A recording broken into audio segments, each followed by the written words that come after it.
एक क्वेश्चन करते हैं। तो इस फिगर में दो ब्लॉक दे रखे हैं, ए और बी। इनका वेट दे रखा है 20 न्यूटन और 100 न्यूटन। ए का वेट दे रखा है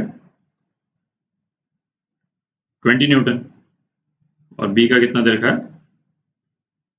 100 न्यूटन। ठीक, they are being pressed against a wall by force F as shown. ठीक, ये फोर्स एफ।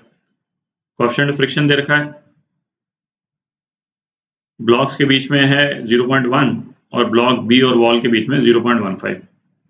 तो frictional force applied by the wall on block B को होल्ड करने के लिए फ्रिक्शनल फोर्स जो वॉल लगा रही है। ठीक है, इसका मतलब अपने को क्या निकालना है, ये force of friction on block B, ये निकालना है। ठीक है, अच्छा एक बार ऐसा करें, जस्ट अपनी क्लैरिटी के लिए एक सिचुएशन देख लेते हैं। सपोज ये वॉल है और वॉल पे ये ब्लॉक है जिसका वेट जो है वो 10 न्यूटन ले लेते हैं और कोएफिशिएंट ऑफ फ्रिक्शन ब्लॉक और वॉल के बीच में 0.1 ले लेते हैं।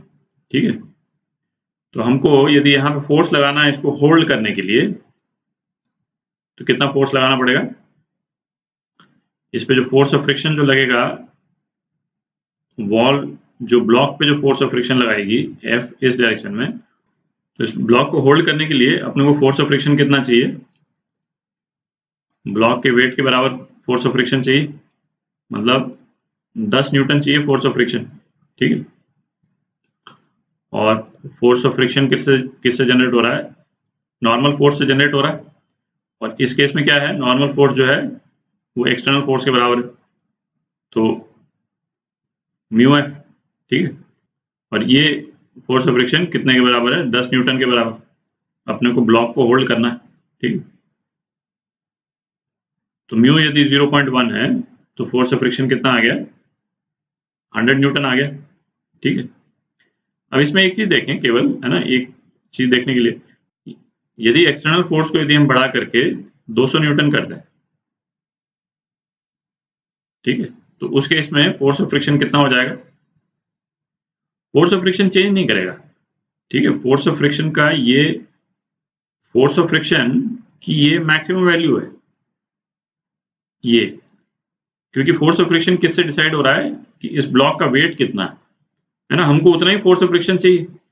यदि एक्सटर्नल फोर्स हमने ये लगा दिया तो इसका मतलब ये नहीं है, मतलब ये है ना, ये गलत आर्ग्यूमेंट होगा कि फोर्स ऑफ फ्रिक्शन जो है म्यू एन है और ये म्यू एफ है, तो फोर्स ऑफ फ्रिक्शन 20 न्यूटन है, ये इनकरेक्ट है।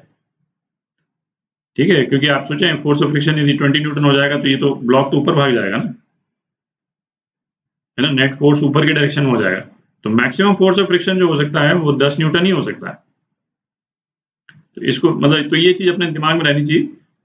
थोड़ा सा क्वेश्चन से हट करके है ये, बट अब क्वेश्चन करते हैं।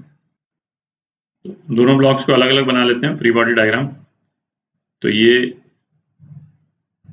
ब्लॉक बी, ठीक, इस पे जो है वो इस तरफ जो फोर्स लग रहा है इसका वेट का कारण है ना 100 न्यूटन, और ऊपर की तरफ जो फोर्स लग रहा है, फोर्स ऑफ फ्रिक्शन जो वॉल के कारण लग रहा है ना, एफ बी इस डायरेक्शन में लग रहा है।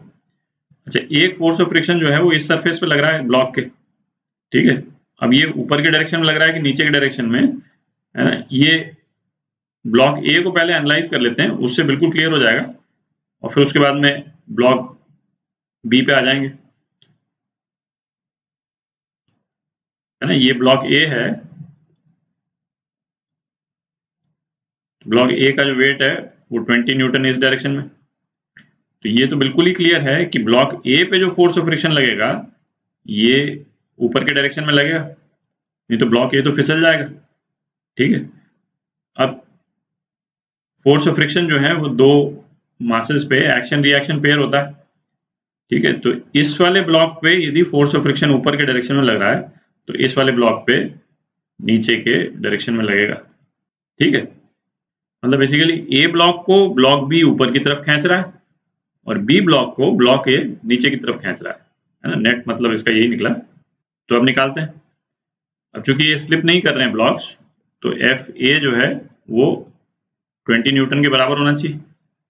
ठीक है, तो एफ ए 20 न्यूटन आ गया, और ब्लॉक बी का एनालाइज करें तो एफ ए प्लस 100, ये एफ बी के बराबर, ठीक है, तो एफ बी कितना आ गया, 120 न्यूटन आ गया, ठीक है, तो ये आपका answer, force of friction on block B by wall, ये 120 न्यूटन होगा यदि ये स्लिप नहीं करे तो, ठीक है, तो ये आपका आंसर